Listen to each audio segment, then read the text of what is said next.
This is Will with KL Aviation, and in this lesson I'm hoping to clear up some confusion on how to draw a proper holding pattern entry. We'll get started by drawing a standard right turn holding pattern, and this works the same way whether it's right or left turns. You simply just mirror the image over for a left turn. We're going to start by drawing a line that extends the whole length of the inbound course, both above and below the holding pattern. Next, we're going to measure over 70 degrees from that line, and we're going to draw another line that intersects the holding pattern at a 70-degree angle. This 70-degree angle right here has now created our teardrop entry sector. This portion of the hold, or the other 110 degrees of this half, is the parallel entry sector. And all along here at the bottom is the direct entry sector. Let's look at this in a slightly different way. Let's say the hold doesn't quite look like that, and it's non-standard. Here we have our holding fix and our non-standard left turn holding pattern. Let's make that fix just a little bit bigger. And now we're going to do the same thing. We have our inbound course right here.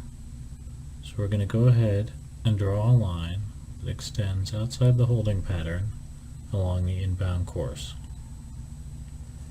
Next, from that line, we're going to measure over 70 degrees and draw another line that intersects the holding pattern. Now, we can designate this the teardrop entry sector, this the parallel entry sector, and everything down here the direct entry sector. If you get confused as to which side is which side's the direct entry side and which side is the parallel and teardrop side, just look at where the inbound course is.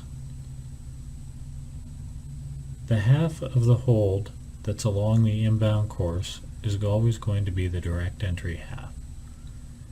And the half where you turn outbound is always going to be the teardrop and parallel half.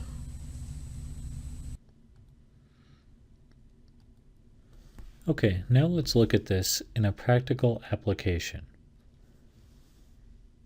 Here we can see this holding pattern right here on the en route low altitude chart at Biloc's intersection.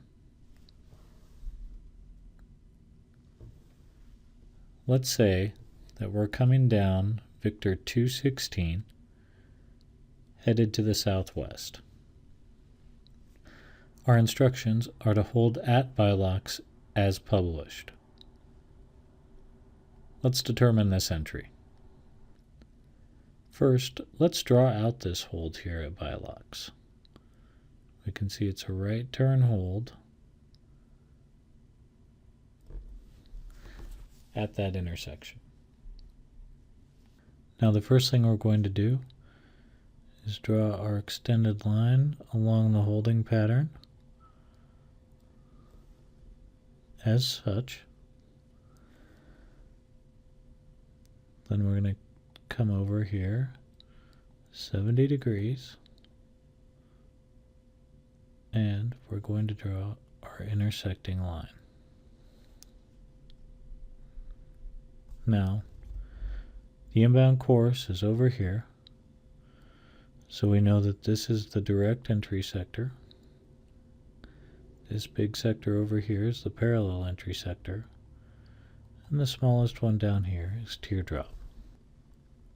So if we're coming down Victor 216 this direction, we can see by drawing it out that this is a direct entry hold. Now let's say that we're proceeding northeastbound on Victor 216. Well, when we look at this, we need to make sure we draw the hold the proper direction. So as we can see here, the hold comes this way at the intersection due to these little arrows right here and right here. So let's draw the hold out first. Let's draw our long axis here along the holding course. Since the holding course is still over here, we're going to draw our 70-degree line this way, create our teardrop section, our parallel section, and our direct entry section. Since we're traveling northeast bound up Victor 216, it looks like depending on our heading, we're going to have a choice between parallel or teardrop. Always, when given the choice, teardrop is the easiest entry. One of the big keys to determining how to draw these holding patterns and how to determine the entry is just simply knowing where you are. It's a much different look coming up the Victor Airway this direction versus down at this direction here. Or even coming at it from Victor 294 is an entirely different way to enter the hold. So once you know the position of your aircraft and you can draw out the hold, from there, determining the entry should be fairly easy. Keep in mind too that when you're drawing these out, you're not going to be the most exact judge of what a 70-degree angle may look like. So always defer to your instruments to determine exactly what this 70-degree angle is and exactly what entry you need to do. Hopefully this lesson cleared some things up. I look forward to seeing you again in another KL Aviation lesson.